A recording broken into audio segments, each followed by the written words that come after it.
Bonjour à tous, aujourd'hui nous nous retrouvons pour la troisième vidéo de cette chaîne consacrée à notre étude menée sur le droit à disposer pleinement de son corps. Je vais ici vous parler plus spécifiquement du droit pour toute femme de recourir à une interruption volontaire de grossesse. Faisons dans un premier temps un constat en Europe aujourd'hui. On observe que ce droit est inégalement protégé au sein de l'Union européenne. Une majorité d'États membres autorisent l'interruption volontaire de grossesse sur leur territoire. Sur les 27 pays membres, 24 États autorisent actuellement l'avortement. La République de Malte est le seul pays au sein de l'Union interdisant toujours cet acte médical sans exception. Les personnes ayant recours à cet acte médical sur ce territoire peuvent encourir jusqu'à 3 ans de prison. De récentes avancées peuvent être observées dans certains pays de l'Union européenne. L'Irlande, par exemple, est le dernier pays de l'Union à avoir légalisé l'avortement en 2018 par référendum. Outre la légalisation du droit à l'avortement, des avancées concernant l'allongement du délai légal pour avorter peuvent être également observées. Ainsi, récemment en France, le délai a été étendu à 14 semaines. Ces avancées importantes et nécessaires pour protéger le droit à l'avortement ne doivent pas invisibiliser les nombreuses difficultés relatives à l'accès à l'avortement rencontrées dans l'Union européenne. Un obstacle majeur pour l'accès à l'avortement réside dans l'utilisation et la pratique des clauses de conscience.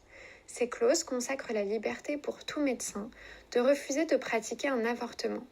Ces clauses sont très utilisées au sein de l'Union européenne puisque 23 États membres les autorisent. Ces clauses constituent un risque et peuvent réduire considérablement l'accès à l'interruption volontaire de grossesse dans certaines zones géographiques. Pour illustrer cela, en 2020, en Italie, plus de 64% des gynécologues opposaient leur clause de conscience pour refuser de pratiquer un avortement. La Cour européenne des droits de l'homme est venue préciser l'utilisation des clauses de conscience afin d'éviter que cela ne fragilise l'accès à l'avortement. Dans une affaire du 28 novembre 2011, la Cour rappelle que la liberté de conscience des professionnels de la santé ne doit pas empêcher les patients d'accéder aux services auxquels ils ont droit en vertu de la législation applicable. Nous venons de voir que les clauses de conscience peuvent constituer un obstacle au droit à l'avortement. Mais d'autres obstacles existent.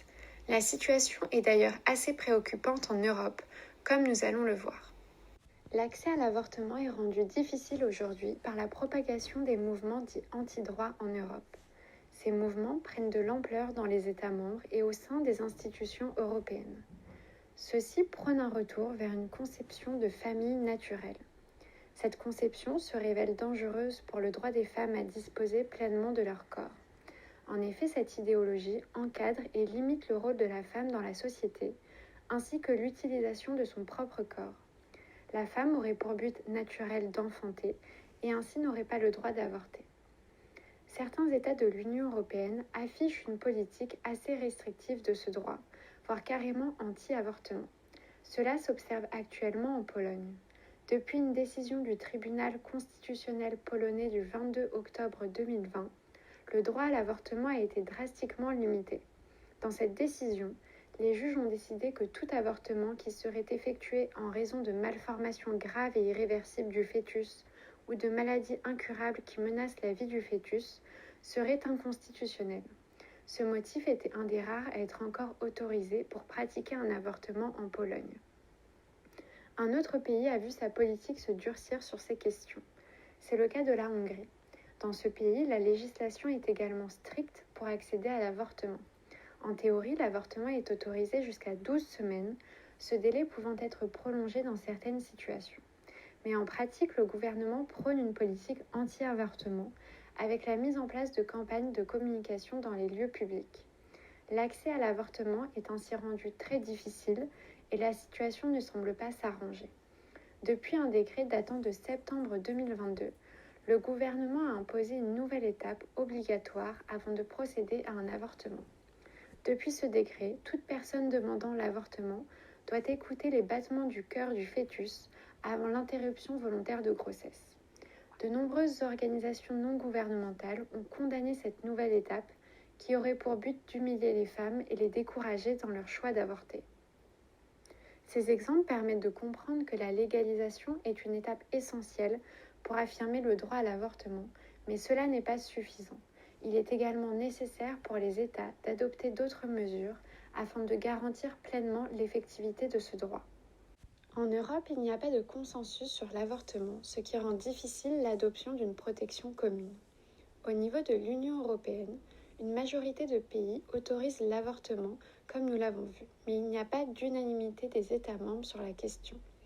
Aucune législation européenne en vigueur reconnaît un droit à l'avortement dans l'Union européenne. Au niveau du Conseil de l'Europe, c'est la même chose. La Cour européenne des droits de l'homme laisse les États décider pour leur propre territoire en vertu de la marge nationale d'appréciation. La Cour est venue préciser sa position dans plusieurs arrêts relatifs à l'avortement.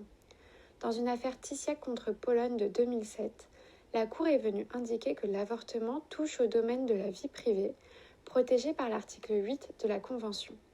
Néanmoins, dans une autre affaire A, B et C contre Irlande en 2010, la Cour souligne que cela ne saurait s'interpréter comme consacrant un droit à l'avortement. Selon la Cour, le droit de la personne enceinte au respect de sa vie privée doit se mesurer à l'aune d'autres droits concurrents, y compris ceux de l'enfant à naître. La Cour déclare par conséquent la non-reconnaissance d'un droit à l'avortement. Pour autant, elle encadre l'avortement quand celui-ci a été reconnu par un État membre. Si un État a reconnu l'avortement dans sa loi nationale, l'État est alors obligé de garantir son accès. C'est ce que la Cour souligne dans l'affaire PES contre Pologne en 2012. Après avoir vu cela, nous pouvons nous demander quelles sont les stratégies à adopter pour permettre une meilleure protection de ce droit en Europe. Au sein de l'Union européenne, plusieurs députés européens essayent de faire avancer ce droit. En 2019, le pacte Simone Veil a été proposé par le groupe Renaissance. Ce pacte a pour objectif d'harmoniser et de garantir la protection des droits des femmes, notamment en passant par la reconnaissance et la garantie d'un droit à l'avortement. Par la reconnaissance de ce pacte, l'objectif serait d'engager par la signature les États membres et ainsi les obliger à respecter les mesures inscrites en confiant la surveillance de leur application aux institutions européennes. Ce projet est toujours en cours de discussion. Une autre proposition a été formulée par certains députés européens en 2022. Ces derniers souhaiteraient inscrire le droit à l'avortement à l'article 7 de la Charte des droits fondamentaux, correspondant au respect de la vie privée et familiale. Cette charte a une valeur juridique contraignante, ce qui offrirait une protection majeure au droit à l'avortement dans l'Union. Pour que cette proposition soit adoptée, il sera nécessaire d'obtenir l'unanimité des États membres, ce qui semble inconcevable avec la présence de la Pologne et de Malte. Ces deux exemples montrent un besoin de passer par une réforme législative pour assurer une meilleure protection du droit à l'avortement. Une des solutions à envisager semble être la constitutionnalisation du droit à l'avortement. En France, le débat est d'actualité. En novembre 2022, une proposition de loi a été votée par les députés. Celle-ci prévoyait la création d'un nouvel article au sein de la Constitution, inscrivant le droit à l'interruption volontaire de grossesse.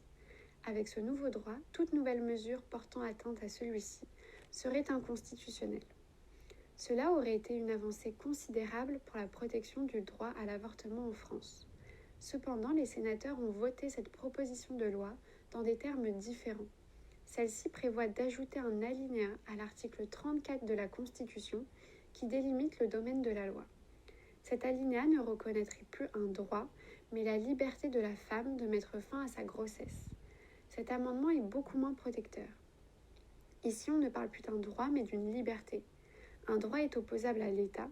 Ce dernier doit tout mettre en œuvre pour le faire respecter et appliquer. La notion de liberté est juridiquement moins contraignante pour l'État, et surtout le texte ouvre la voie à un encadrement juridique de l'exercice de cette liberté par le pouvoir législatif. On ne peut donc pas exclure qu'une majorité nouvelle conservatrice puisse un jour légiférer dans un sens plus restrictif sur les modalités de recours à l'avortement. Le 8 mars 2023, lors de l'hommage national à Gisèle Halimi, le président de la République française Emmanuel Macron a annoncé vouloir présenter un projet de loi reprenant la proposition de loi votée par le Sénat. Une inscription de l'avortement dans la Constitution française semble donc proche. La question est essentiellement de savoir si l'avortement sera inscrit en tant que droit ou liberté.